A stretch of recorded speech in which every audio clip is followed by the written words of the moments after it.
Hi there, and hi there, and welcome to episode 176 of the ADHD Adults Podcast.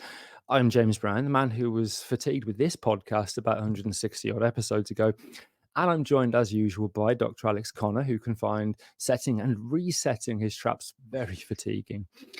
And with huge irony, as this is an episode on fatigue, we're not joined by Mrs AuDHD, as she has full-blown burnout and can barely talk. So imagine the peace I have at home at the minute. Alex, hi. I'm tired of this tired old format. I'm not, of course. I've only just started, James. Oh, Jesus, please let that not be true. Anyway, how are you both? No, that doesn't work. How are you? Do I normally ask, Alex? I'm lost. Yeah. So in the script it says, "I'm excellent, thanks," but it doesn't, does it, James? Because No. we were writing the script together on rhymes with Google Docs, and James was writing things as I on my bit, and it just says "you're a," and then there's the C word, and then it says "your head looks like a melted chocolate ornament." But you put it in my script bit, so it sounds like I just have to say that about you, which isn't what you meant at all. So It's not. your head looks like a melted chocolate ornament, James. Excellent, thanks.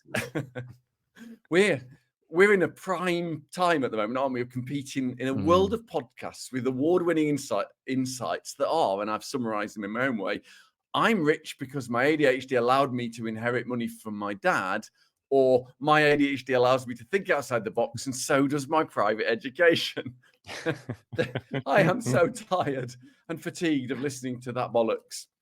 It's just a neurological condition. It's not a magic type of new human. It's just a condition. Just got a condition. One of whom, James, has sent us a letter. One of what? In competing with you in the script, I've written in the script, you're Dracula that got bit immediately after a big rainfall at a Lamal concert.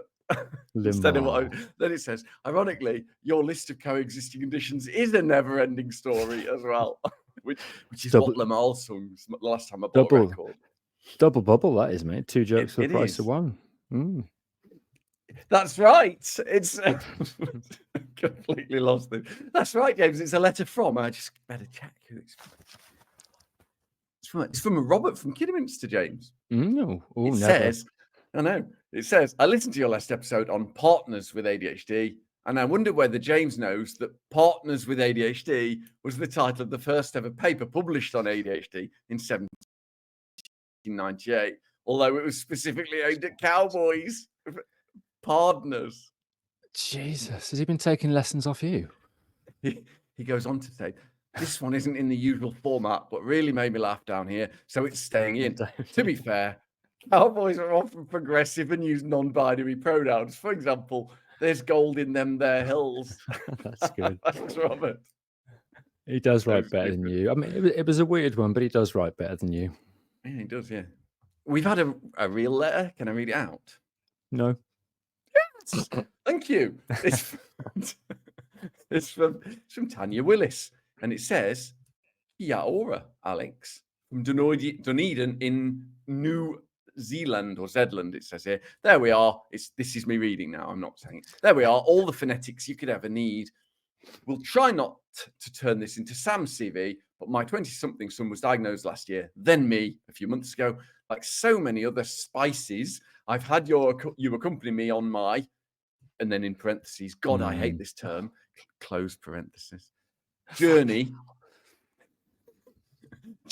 On my journey. What? Thank you, James, for your honesty, and Sam, your uniqueness. James, I really like this bit. And Alex, thank you for the care you take of these two knobs. So accurate. Please don't stop. It's so accurate. Please don't stop this wonderful mayhem. I've just caught up with it, and now I'm going to start again. Tally ho, XXO. Close to saying that. So close to saying that was so apropos, because I know that's not what the word means. No. Instead of apropos. How apropos that was. Anyway, as usual, this 1984 brown larder, which Mr. Simmons, an old teacher of mine, owned and which was well known as the shipmobile of a podcast, is a tragedy in 3 parts. We choose a theme. Last time around was about supporting a partner with ADHD, and this week we're going to be discussing ADHD and fatigue. Thanks to Hannah, Trish, lovely Patricia, Nick, Hello. Katie, and Pudders, and others who suggested the topic. See, Alex, this is why it's a big ticket item. I don't really, to be fair. The 3 parts include the Claire Boulding of evidence, Alex the Psycho Education Monkey, talking about the evidence around ADHD and fatigue. In part 2, we give our personal reflections and something which might actually look vaguely like a tip on fatigue, not risk, which is what it says in the script. And then we'll answer some of your questions sent in the final session, as it's easier than writing content. So, Alex, I am tired of you. Go on, son, put it in the back of the net. I started to read Claire Boulding's autobiography, and within a few sentences it said how they weren't rich, but the private education and the non-elected members of the family are also in the House of Lords put me off slightly. Oh man, it was amazing. Okay, an easy way of thinking about fatigue. We can cut that out. Cut it. Yeah, no, yeah. An easy way. Just bleep the name. An easy way of thinking about fatigue is that fatigue is probably, obviously, extreme tiredness, a feeling of tiredness or lack of energy that we know everyone experiences at some point in their lives. Fatigue can make it difficult to get up in the morning, make it through the day. It's normal to feel tired sometimes. We're not lunatics, one of us. Typically, fatigue is temporary, though, and improves with rest or a change in routine. It's a broad term, fatigue. It's often used to describe how a range of conditions where fatigue is a central symptom of that present. It could be chronic fatigue syndrome, CFS, sometimes known as ME, or myalgic encephalomyelitis, and that has real parallels with ADHD, because people used to call it yuppie disease, or they used to deny it exists. And people yuppie flu. Awful. Yeah, exactly. Awful. Absolutely real. Fibromyalgia. Fatigue can also be a part of having an infection, or it could be part of insomnia or PTSD, or a number of mental health conditions like depression. The list goes on and on and on. Literally, James, hundreds of conditions and disorders can lead to fatigue. And that's like a little dig, wasn't it, about a different time you used it literally wrong years ago.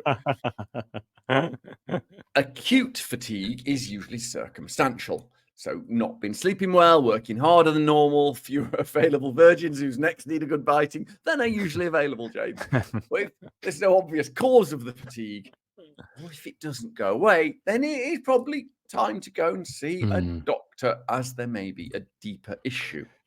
I'm assuming in this case it would be, a real doctor you'd need to see. Yeah, that is true. Yeah, a real, actual medical, useful doctor, not a Ross from Friends doctor like us, from a real medical school.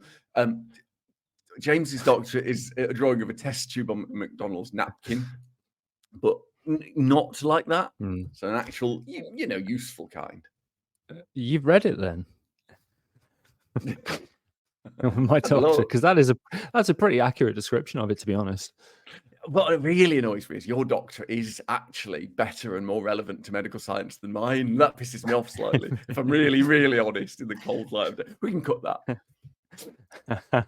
When fatigue doesn't go away, or it's so severe that it makes any activity in your life incredibly challenging, and a proper well-trained doctor has done some investigations, what you can do is start to see some health conditions where fatigue is central and often a debilitating issue for people. It's not uncommon at all. We've got one of those meta-analyses that James and I love so much, which looks at, in this case, 91 different scientific studies. A fifth of adults and more than a tenth of children worldwide experience general fatigue. I was doing a little salute when I said general fatigue then. You could tell. That's so chronic fatigue, more than a few weeks or months, affects about 10% of adults, and not that common in children. About 1.5% of children, still too many. In the UK, a population-based survey that was like a postal survey found that between 10 and 20% of people reported current tiredness or fatigue that had already lasted a month or more. So a lot, really. If you look at specific conditions where fatigue is really debilitating, most relevant one is probably CFS. Fluctuating condition CFS can take years to diagnose and can be devastating. a reminder of my TLA, James. My 3-letter abbreviation is chronic fatigue syndrome, which literally means fatigue that lasts ages. Quite helpful medically speaking. So why it's devastating, why it can take years to diagnose, is it kind of doesn't mean, and it just means long-term fatigue. And its prevalence is probably between 0.5% to 2.5% globally. In the UK, that's 250,000 people. Just like ADHD, though, chronic fatigue syndrome often underdiagnosed because it's complex, because it's got overlapping symptoms with all sorts of other things, mental and physical health conditions.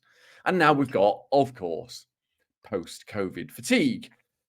Hearing about bloody COVID fatigue I've got, James, because, it's absolutely devastating to our community. Fatigue is a normal part of the body's response to fighting any viral infections, such as COVID-19, and newer strains seem to provoke fatigue. More information and data necessary on that statement. But those with long COVID or post-COVID fatigue is likely to continue for quite a while, sometime after the infection has cleared. It doesn't have to be COVID. I've got a problem with, as Sam, with no consent whatsoever, blurted out not long ago. I just say out loud, so I got bitten by a tick. I've got Lyme's disease, late stage. I've got a massive, unrelated. I got a tick. Yeah, and didn't know about it. So 3 months later, I got this what they call late stage, not end stage, which panicked the shit out of me when I first read it. Lyme's disease. So yeah, really horrible fatigue. And with post-COVID, like any infection-based fatigue, can last for a few weeks, but in some cases so far up to 18 months. Good Lord. Wow. So with all this in mind, Alex, other than, general empathy, why is it important? What is it? Empathy? That's why it's in there. Heard of it. Well, fatigue can. I have emotions. I've had to say that more than you know. I have emotions. I do care. I say it all the time. Well, James, fatigue can result in. I mean, there are serious. You can lose your job, right? You can have long-term sickness, absence from your job, literally lose your job, have trouble reactions to things, reduced ability to process information coming into your brain box, problems with memory, so memory lapses, and being less aware of your environment, lack of attention, not being able to estimate risk, reduced coordination. That starting to feel familiar. A little bit. Can lead to careless mistakes, errors, accidents, being ill, injury, reduced productivity. It has even been suggested a root cause of major accidents, such as the Herald of Free Enterprise ship accident, Chernobyl, Exxon Valdez. Younger listeners may need to Google all three of those. Fatigue has also been implicated in a fifth of accidents on major roads.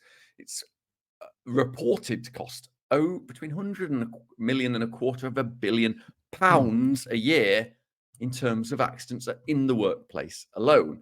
So really important for the individuals with fatigue, but also to support it as a wider society, just financially, even if you're a twat.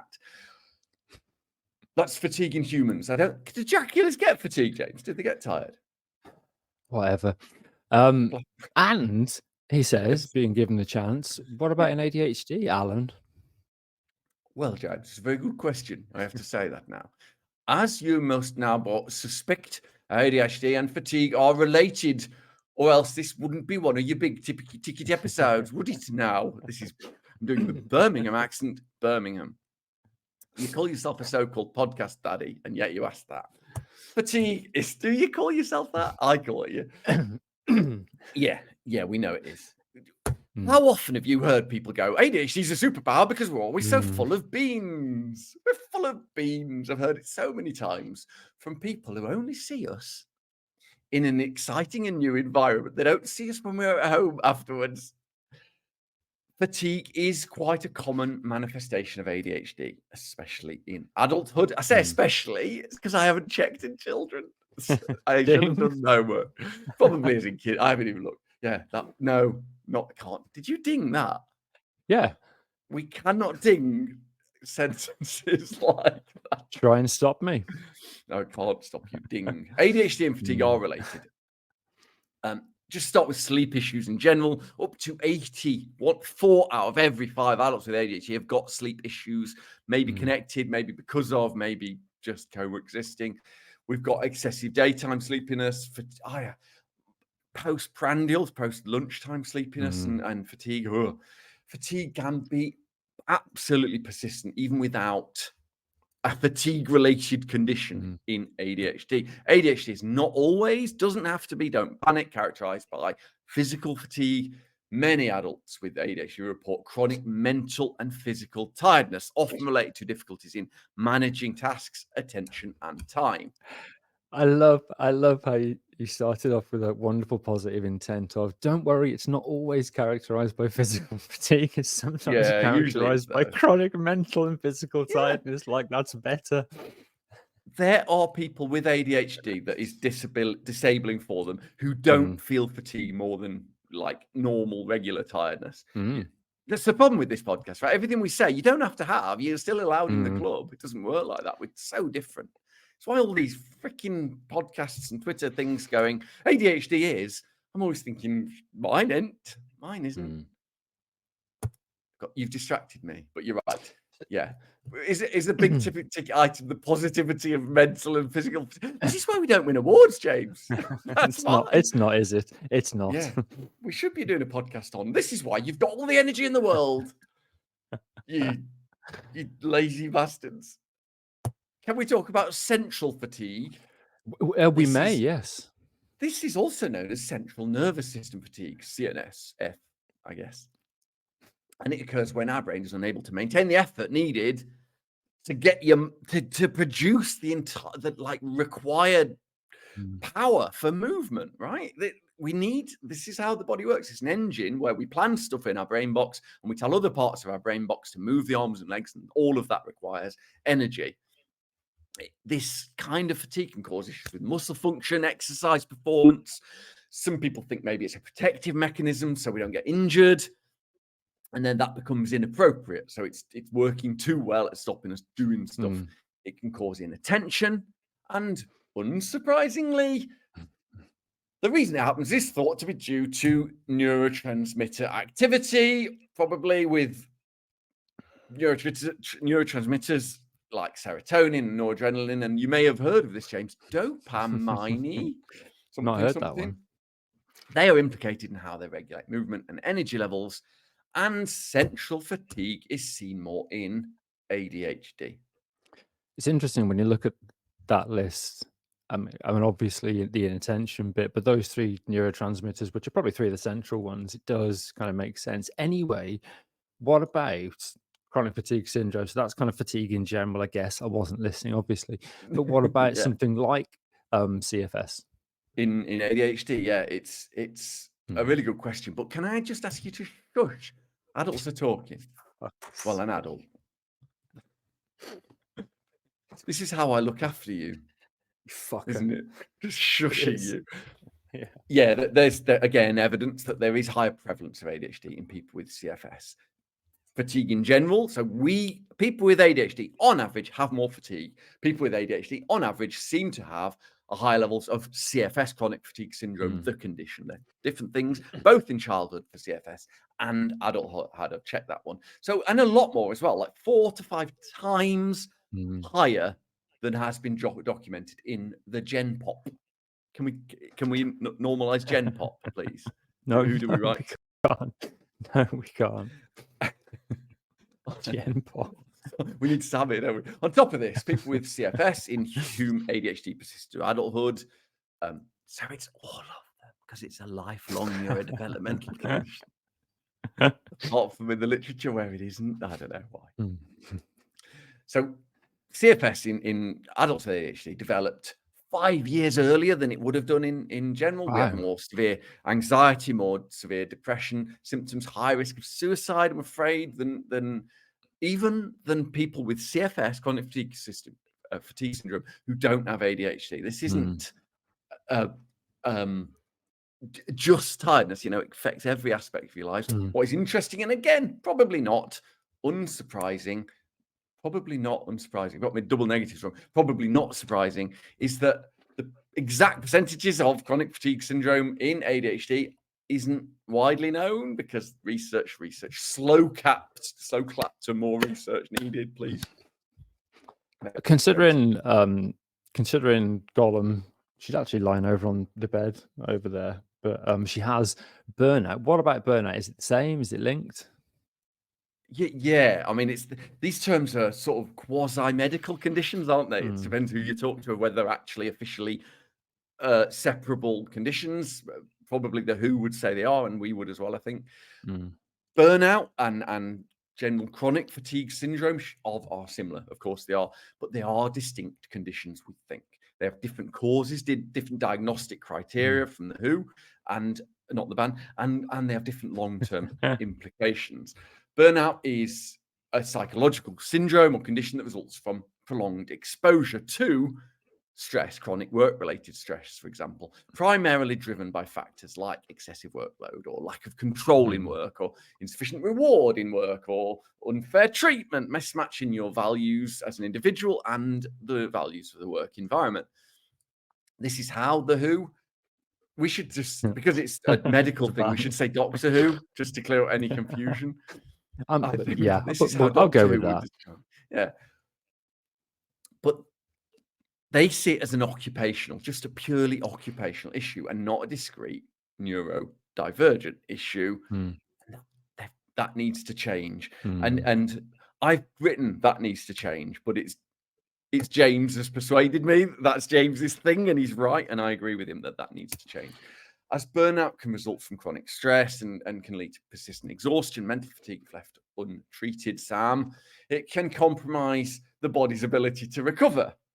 It can affect our ability to respond to infections. So what we call weakening the immune system, which obviously is more complicated than that. It can cause physical symptoms similar to those that you do experience from chronic fatigue syndrome, but it is different. Also bad, though, possibly worse.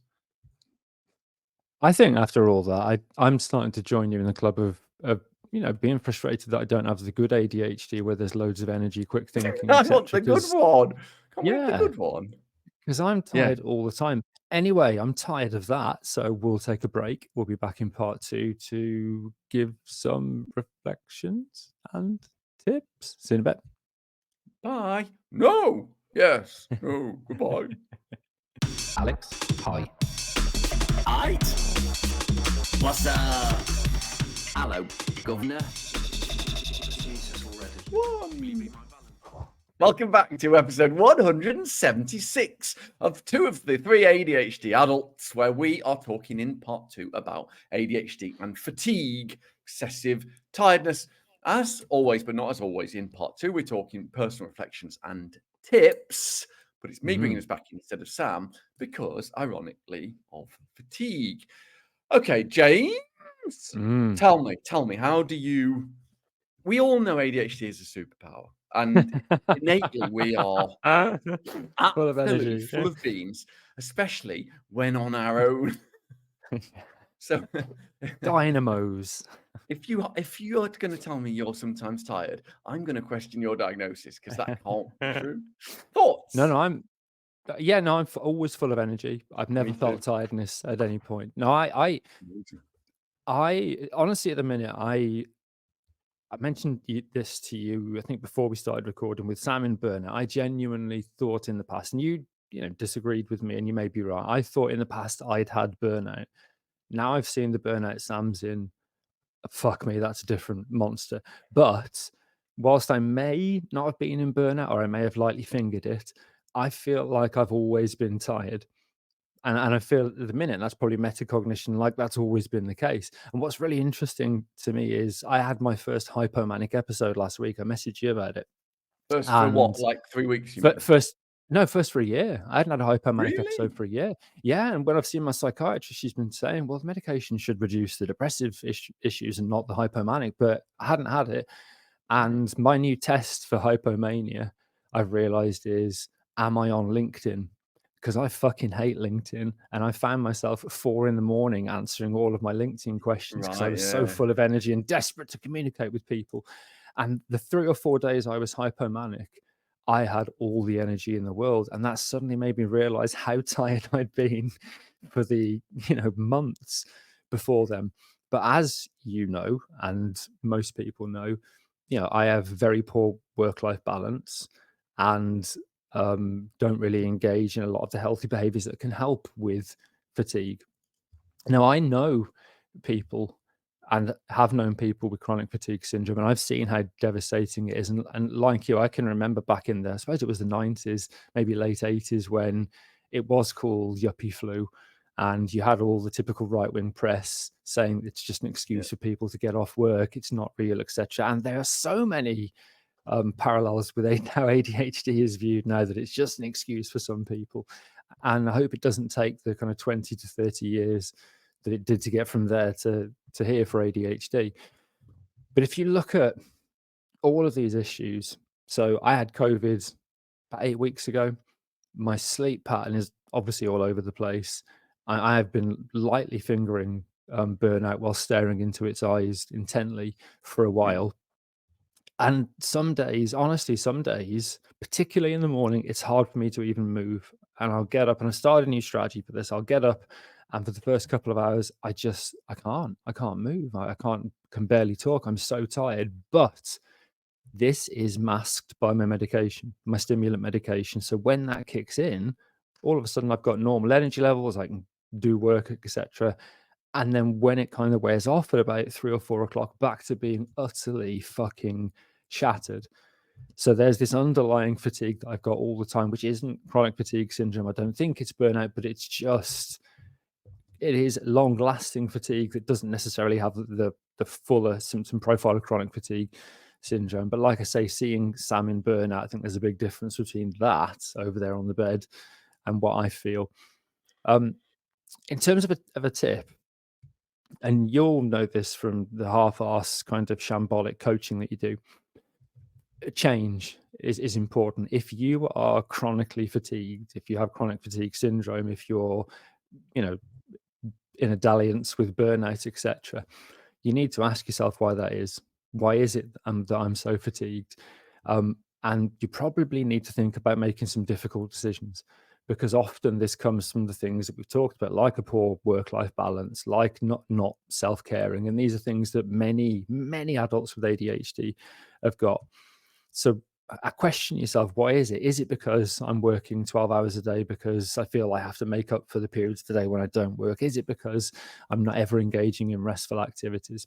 You can do something called an energy audit, which is to look at the different activities during a week, which ones give you energy and which ones drain you, and focus on the ones that give you energy. Do more of those if you can, and try and minimize exposure to the ones that drain you. And I know this is ridiculous for people, especially like me, who are, the whole driven by a motor thing. Seriously, as hard as it is to rest, you will not recover by just pushing on. Your fatigue will not go if you just keep on doing the same thing. That would be like trying to plait. It's not challenging, and ultimately you'll be defeated. And fundamentally, this is what sick leave is for. In most organizations where you get sick leave, if you're in a state of fatigue, it's okay to take time off, unless, like me, you're self-employed, which I've discovered means you can never, ever rest, Alex. And that's my personal reflection and tip. What about you? It's really good. I got done once by a physicist for saying what gives you energy, because they quoted the law of thermodynamics that says energy can either be created. We mean motivation. You know what we mean. They know all. Yeah, it's such a good tip, James. The motivational side is hugely important. I don't get burnout usually. I've had it a couple of times. It's not something I get because I'm selfish compared to you and Sam. I call it self-care. You can call it selfishness. I don't care. Well, you have barriers, you have boundaries, which is what, when I coach people, I try and help them work towards having boundaries. Just don't have them myself. No, I absolutely do, but I have to write them down, because I will forget and I will break them. And I don't think people understand. People often think I'm cured, don't they? Well, you did for years, and I'm absolutely not. I'm a hot mess. I just have things written down. I have my boundaries. So I have my likes and dislikes written down, because I just don't know. I'm sorry. What? Don't you have things you like and things you don't like No, written no, down? no. I've never had to write down the things that I like and the things that I do not like I in a reckon list. you just don't. You I have no generally, clue. I generally recall the things that I find unpleasant and don't like. I'm And going to obviously, challenge you on this. as I'm an anhedonic and I don't know what happiness is, the things that I like is just a shorter list. Ah, right. So it's easy to remember if it's under 3. Yeah, no, I mean, really, I write down reminders of things I like, things I don't, especially at work, things I like, activities I'm able to do happily and activities I can do but not happily. I have to write them down. And then I say no when asked immediately, or kind of give me a day to think about it. And then I go away and look at the list. I have to do it with everything. I have to do it with food. I don't know what food you like. Don't know. Metacognition is absolutely shite. This is not what we're talking about. We're talking about fatigue. I do get incredibly tired, though. I get incredibly fatigued, not as chronic fatigue syndrome. And they are not the same thing. This is the first and most important thing to say. Have you ever had ever had a really nice nap, James? Like, oh, lovely, like on holiday. Yeah. And you get in bed, right? And you like, your eyes are closed already, and you're like, oh God, a 20-minute lovely nap. Yeah. You know when you tell people, oh, I'm really tired, Mm. does it feel like that? No. Then you're using the wrong word. If you're saying tired, this is anybody listening, and you don't mean that nice feeling of a nap, you're using the wrong word to give you, and you're not being kind to yourself, because what you're actually saying is, I'm uncomfortable, I'm anxious, I'm stressed, and I'm overstimulated. I'm not tired, because that's a nice feeling. And we use this word tired wrongly. We mean fatigue. Really, really important. When I get overstimulated or I'm being controlled, and actually when I've had lunch as well, when I've eaten, yeah, I'm super to both. And 2 dings there. a double ding. My eyes start to close. I find it hard to look at things or people, and it's like it's blinding, and I just want to curl up and hide under a duvet. That is not tiredness, and we say it is. It's not. It's anxiety. It's fatigue, and people with ADHD get that, I think, more than we get tiredness. We're not, in fact, I don't think, more tired than the general population, the gen pop. We're more fatigued, we're more affected, we're emotionally dysregulated, and that comes out as tiredness. And one way to deal with that is to try and sleep, and then we fucking can't because we're cycling all the thoughts. So that's the first thing to say, is that I get it post food, so post lunch, and domestic anxiety at 5 o'clock, when I'm really, that it feels like tiredness, but not in a good way. So it's not tiredness, it's fatigue. And I get it when I'm being controlled as well. So that's that the witching hour, that 5 o'clock tiredness, because you take a stimulant as well, don't you? Yeah, I do. Have you always had that, or have you noticed that that's worse since you've been on the stimulant you're on now, as it starts to wear off at that time? No, it's the reason I'm an alcoholic. So I've had it since I was a child. Got you. I started drinking at 14, and I drank, and always have drank, at around the 4:35 mark. I strongly suspect it's a chords of noradrenaline, serotonin, dopamine activity being reduced. Probably not just those things. I think that this domestic anxiety affects loads of people, and certainly loads of adults with ADHD. And so the stimulant use, the self-medication, helps with that. I get it less actually on the medication, even though they're wearing off. But one of the reasons I get it less is because I don't use drugs and drink anymore. And they are both the cure for and the cause of anxiety. They cure chronic anxiety, acute anxiety temporarily, and they cause chronic anxiety. They're shit. But, also, why doesn't everybody drink? That's what every advert on the telly says. Gamble and drink. It's fine. I'm a famous celebrity. That's literally every advert. I'm becoming one of those people I hate, aren't I? God. Well, I've hated you for years, so. You have, but at least you've been consistent. You hated me when exactly. Exactly. When I was drinking and doing drugs, you hated me. Hating Alex since 2007. Oh, my mum's got that T-shirt. It says 1983. I got distracted. Right, I've got tips for this. It actually combined. They're not great, but they are. One thing is domestic anxiety. If you get it, whether you drink or not, whether you self-medicate or not, it's okay to get help for ADHD, even if you're still using. That's quite important to say. The medical community don't seem to have cottoned on to this, apart from some wonderful psychiatrists I know who have, that we need treatment before we give up. We shouldn't be enforced to give up before treatment. I was able to give up because of treatment, not after it.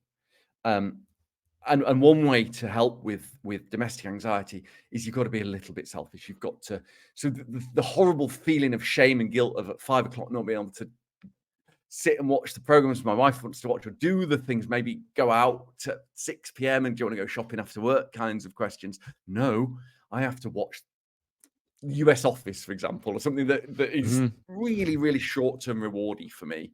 I can't even watch things I would normally like. I have to watch the things that give me massive amounts of reward. And if for you that's a brief time playing computer games or scrolling through reels, if it stops you doing those really self-destructive things, then communicate that and ask for that for a short period is how I dealt with it. And I do that less now. I've been sober for a bit of time. It's easier for me to get back into normal life, but I always have to be aware that to stop that fatigue, I have to be a bit selfish at those times. And try and be honest. I asked my brother this, whose name I won't say out loud, Jules. It was Jules. I said to him, I was asking him about the nap thing, have you ever had a nap? And he said, and this is a person, James, who didn't get a diagnosis, because in the diagnosis meeting, he said, as a child, I was fine. Jesus. And anybody that met him or watched a video of him would know that he's not correct. He said to me, I don't know, Alex, I've never had a nap in his life. Wow. Never. Yeah, amazing. There's probably some consent issues there we can bleep out. Yeah. And so, yeah, go on. No, I was about to say, I thought you'd finished. I was about to say something that I thought was interesting in what you've said, but you've ruined it, so now I'm not going to praise you. Carry on. Okay, one quick tip then. Also, the buddy system helps for the postprandial tiredness. If you're tired because of a dip in hormones after lunch or later on, I set meetings, not horrible ones, meetings that are nice with good people. So I do coaching, for example, in the afternoons, because it's effectively a buddy system where I'm safe with those people. I'll try and chat to James, because he's I feel sick, helpful to me. So it's something I enjoy. It's a work thing I can enjoy, or it's a practical thing. I cannot do exercise after lunch at any point unless I'm in a club doing something with lots of other people. So if I need to do exercise, I have to do it in the morning. It's all about looking at what you are and who you are and how you can combine your coping strategies with you as a person. If you're the opposite, do the opposite. We're all different. That's it, James. You can say your mean thing you were going to say now, probably. No, it wasn't mean. It wasn't mean. It was really, it was kind, Alex. And that was, you talked about in the script, it says your fatigue is usually sensory overstimulation. And this is particularly when it comes to burnout, one of the things that needs to change for that definition, because it's such a big issue of neurodivergent burnout is the cognitive load and sensory stimulation that drives that kind of central fatigue and burnout. I just also quickly wanted to give a shout out to Hillary, who is a friend of mine who's an occupational therapist and has taught me a lot about chronic fatigue syndrome. And occupational therapists are often involved in kind of fatigue clinics, if you like, and they'll be seeing all of the post-COVIDs, the chronic fatigue syndromes, people with fibromyalgia, etc. And again, it's just a service that would be really useful for ADHD. We know an occupational therapist, don't we, that works in ADHD. And you just don't see them as part of a multidisciplinary team. They're so important, and she's been helping me. So just wanted to say thank you, Hillary. Can I add to that, James? You really don't. A shout out to OTs and speech and language therapists who do like social communication skills.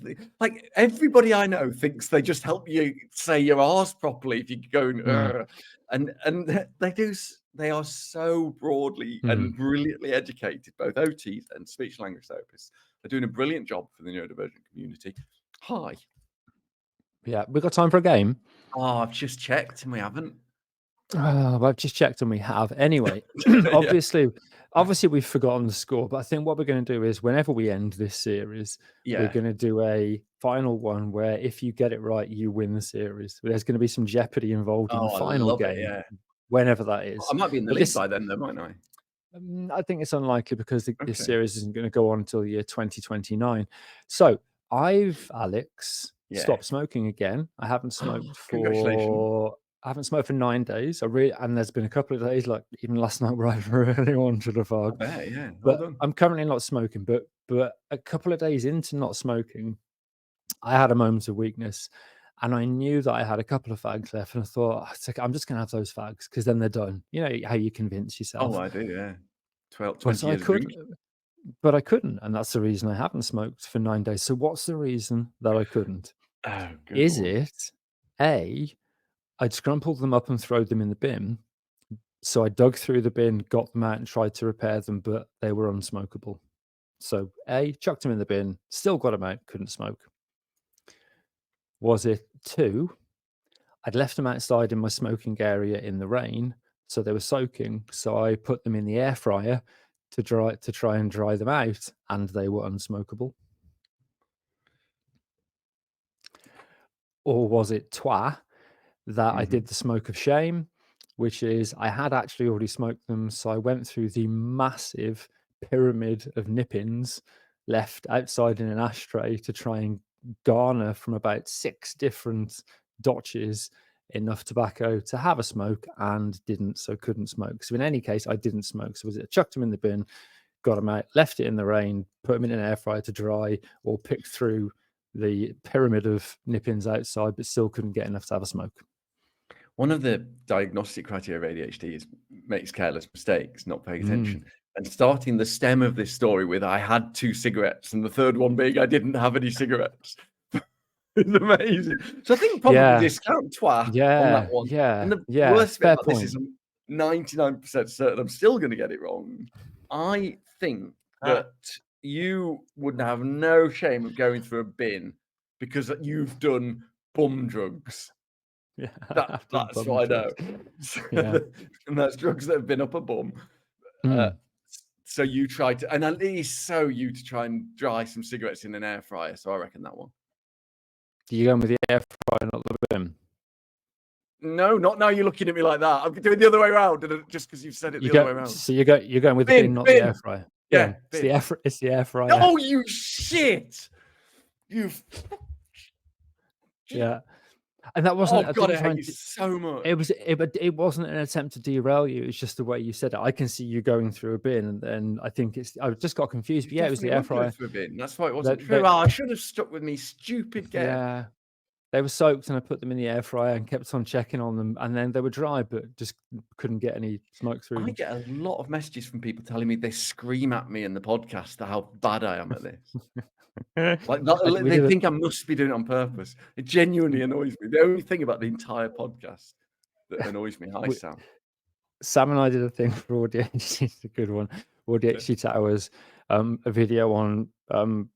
We were talking about countries that were famous for their cuisine. Can you think of any countries famous for their cuisine? Yeah, I can. Yeah, Belgium.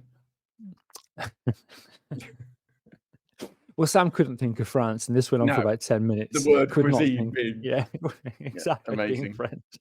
Okay, on that note, I've won again. I don't know what the score is, but anyway, we'll take a break and we'll be back in part 3 for some shambolically answered questions. See you in a bit. Goodbye. No.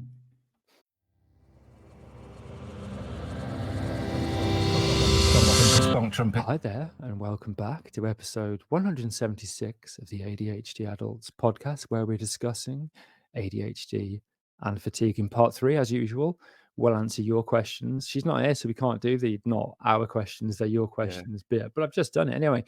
Alex, do you have a question? Not from you. Alex, go. Alex, go.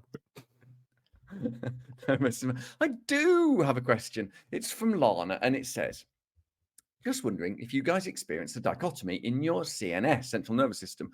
I find I'm either totally activated or completely crashed. A while ago, I heard about the sympathetic and parasympathetic nervous system, and it seemed to explain my working and home life. Activated at work and then collapse at home. For me, there is no middle ground. I'm either fully in fight or flight, stressed out my wits, or I am completely disengaged and useless. I suspect it might be due to the effort required to manage my attention in my workplace.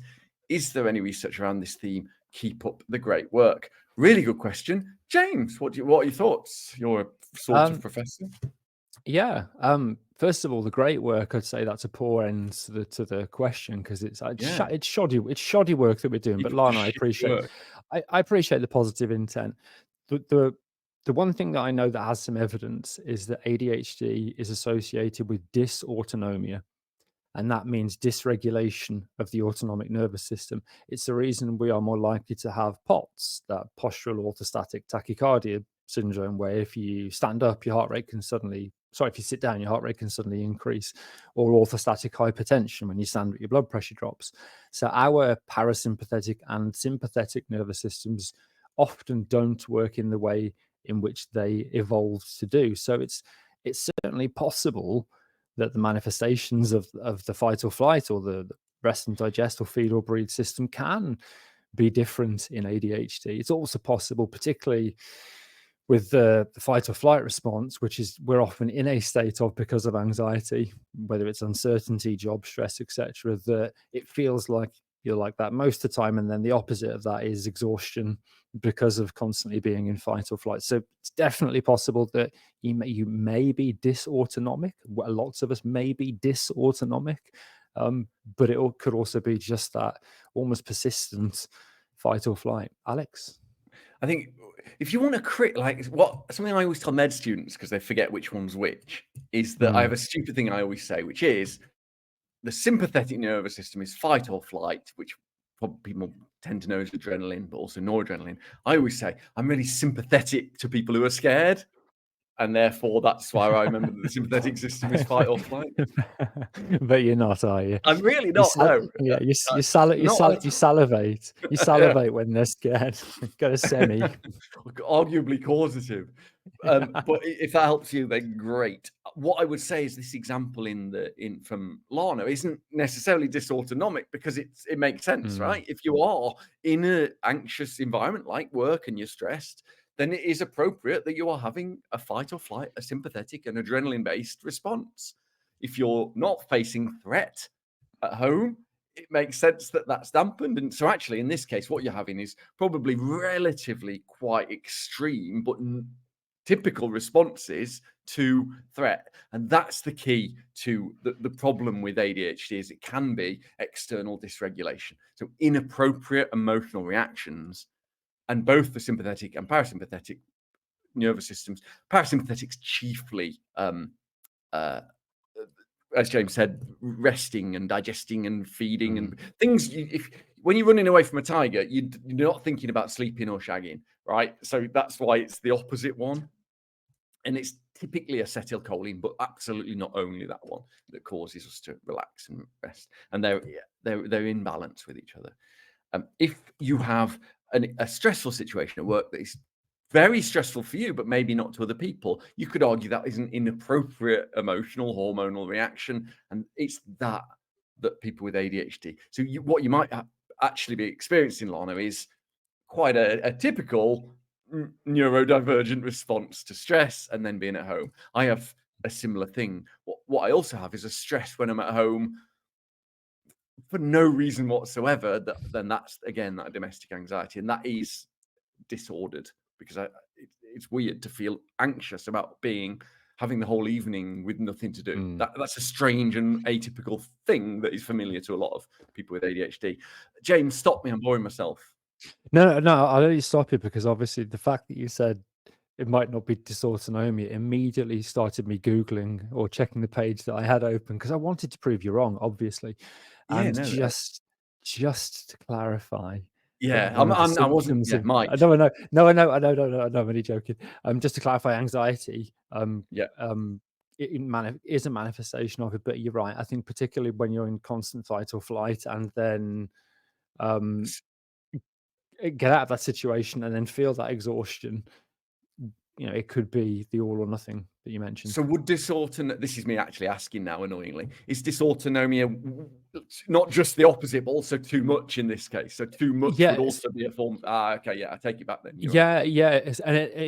the thing is, if you look at, you'll know this because you used to teach physiology, every organ pretty much has input from both parasympathetic and always, sympathetic imbalance. nervous systems, so everything from the heart to the muscle to the blood vessels to sensory organs to penises, work their their function Not mine. is regulated by the autonomic nervous system. And this is why you'll see lots of these devices now being trying to shifted to our population. Vagal nerve stimulators, which will be able to cure X, Y, and Z, because the vagal nerve is a parasympathetic nerve that has a role. Yeah. Anyway, I'm boring myself, so we'll go on to the second question from Jordan.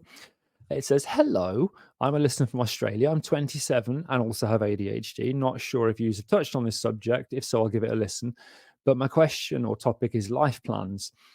I asked because up till now, I knew I had ADHD, but didn't do anything about it. I just tried to get through school, work, and life like everyone else, but noticed where everyone else would have no issue, like keeping a job, a relationship, a level head, and a good mindset, I would always struggle. I'm medicated now and have found it helps with concentration and focus, but overall happiness and well-being, not so much. So do you have any tips or methods to help keep a good headspace and to stay positive, and I guess stay on track in general? Hope this makes sense and look forward to hearing from you. There's a hospital pass for you, Alex. Any answers or tips? It is, but it's not. It's a really good question. We get it a lot as coaches, don't we? It's a big thing. Ding. And I don't know. This isn't about Jordan because I haven't met them at all. I don't know. But I have this question a lot from people who are very bright and have intellectually accepted their ADHD, but they still feel it's a character weakness. They still haven't emotionally accepted that they have a condition that isn't their fault. That's usually what I get. And the reality of the situation is we have to live within our ADHD, not medicate it and get some kind of coaching to not have it anymore. It's always that. That's 99% of the time. It's that I find people saying, can you coach me to not be like this? No, I cannot. Can you coach me out of my ADHD? Why isn't the medication curing me? Because it doesn't.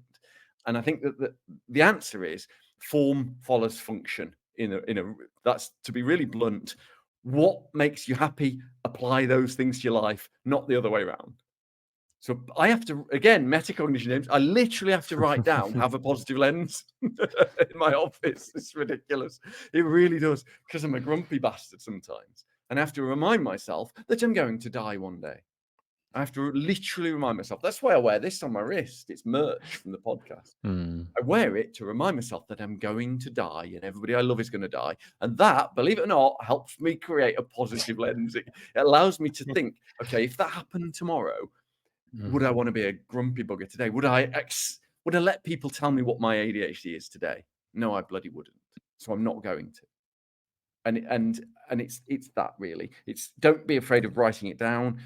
Emotional acceptance means, what am I? What am I good at? What have I got to be happy about?